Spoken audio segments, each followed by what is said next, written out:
पहला वाला है शेयर्स एंड डिविडेंड और दूसरा वाला है मेंसुरेशन। तो a lady holds 1800 rupees 100 shares of a company that pays 15% dividend annually।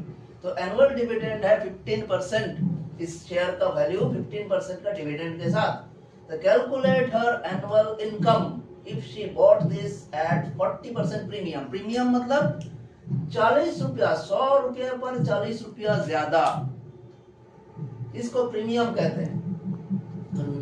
Nominal value क्या है? ₹100, डिविडेंड 15%, डिविडेंड ऑन 1800 शेयर्स कितने? 27,000। तो इन्वेस्टमेंट ऑन वन शेयर कितना हुआ?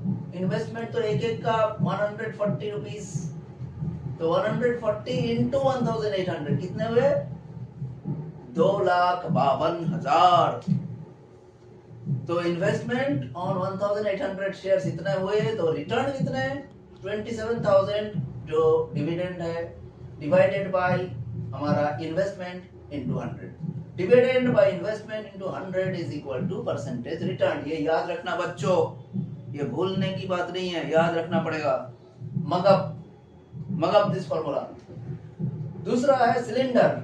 सिलेंडर इसका टोटल सरफेस एरिया है और डेप्थ ऑफ वाटर कितना। तो क्वेश्चन अच्छी तरह से पढ़ लो क्या लिखा है। अब हम सॉल्यूशन बताते हैं। तो रेडियस क्या है? 3.5 सेंटीमीटर रेडियस है, इसको हम 7/2 भी कर सकते हैं। तो हाइट कितने हुए? डायमीटर जितने, डायमीटर जितना हाइट मतलब h इज इक्वल टू 7।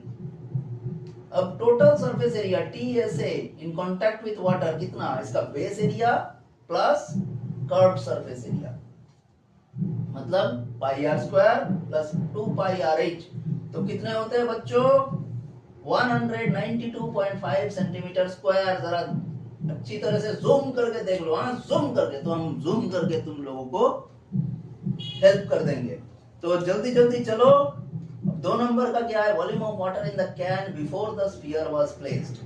तो volume of cylinder minus volume of sphere, है ना? अच्छी तरह से देख लो, है कि नहीं? ओके। तो πr² माइनस 4/3 πr³। तो कितने आ रहे हैं? h1 अगर हम इससे पकड़ के चले, h1 मतलब हाइट, कितने हाइट? इधर क्या लिखा है? Depth of water. तो ये डेप्थ को हम h1 पकड़ते हैं, तो h1 is equal to h minus 4/3 r। तो इसका वैल्यू आता है 7/3 सेंटीमीटर। तो ये हम एक एक करके आपके पास ये प्रॉब्लम्स लेके आएंगे और आप देखिए एक एक बार कैसा होता है। तो अगले वीडियो